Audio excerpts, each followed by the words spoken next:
Old Detroit. The streets are full of danger. Only one man can stand alone against such numbers. RoboCop.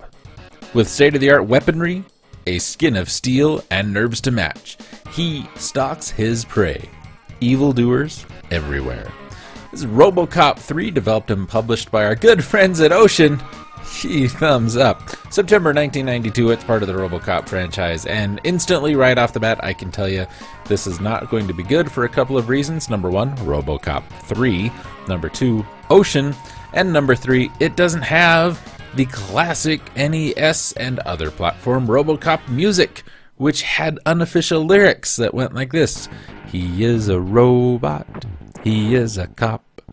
He is a robot cop. I don't make the rules. This was originally developed for by Digital Image Design, for the Amiga, published by Ocean Software the next year. The Amiga version includes multiple gameplay styles.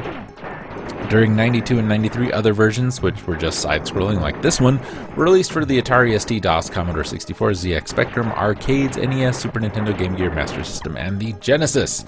The Amiga version consists of 5 different game segments, including driving, shooting enemies to rescue hostages, hand-to-hand combat, flying a jetpack, and of course, battling a robot ninja. The Sega Genesis version is a shoot-'em-up and is based on the Super Nintendo version. The Genesis version has 6 levels, while the side-scrolling NES version has 5. In the Genesis version, we have a flamethrower as an additional weapon that is not available in the Nintendo versions. The Amiga version had positive reviews for its music and 3D graphics. That's great. The SNES version was criticized for its difficulty. Yes, I agree. This is friggin' hard, including the player having to restart a level at the beginning after dying.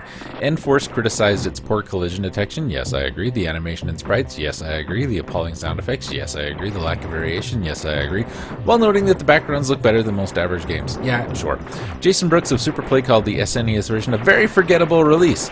He noted the game's lack of digitized speech and stated most of the players would be too frustrated by the difficulty. Brett Allen Weiss of All Game criticized it for its lack of originality, ingenuity, and creativity, and other words ending with TY. He also criticized it for RoboCop for being slow and awkward to maneuver, stating that while the character moves slowly at times, a cumbersome, unwieldy protagonist rarely makes for a good character in an action game. Nintendo Power praised the graphics and music. That was probably the nicest thing anyone had to say about it. I do not like this game. I would much rather play the NES RoboCop than this game. I guess if you're looking at stills, it looks pretty good. But when you look at the back of the box and there's 4 shots of RoboCop from the movies and 3 from the game, you know, what are they really more selling you on? Is it the game RoboCop or is it RoboCop? Well, this is Ocean, so it's not going to be the game that they're really interested in. Of course, they want you to play it. Of course, they want you to buy it.